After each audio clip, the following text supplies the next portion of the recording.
مدینہ کے لیے دعا۔ چنانچہ مدینہ کی آب و ہوا اچھی نہ تھی،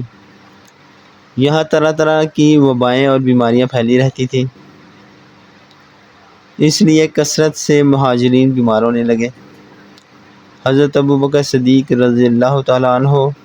اور حضرت بلال رضی اللہ تعالیٰ عنہ شدید لہجہ بخار میں مبتلا ہو کر بیمار ہو گئے، اور بخار کی شدت میں یہ حضرات اپنے وطن مکہ کو یاد کر کے کفار مکہ پر لعنت بھیجتے تھے، اور مکہ کی پہاڑیوں اور گھاسوں کے فراق میں اشعار پڑھتے تھے۔ حضور صلی اللہ علیہ وآلہ وسلم نے اس موقع پر یہ دعا فرمائی کہ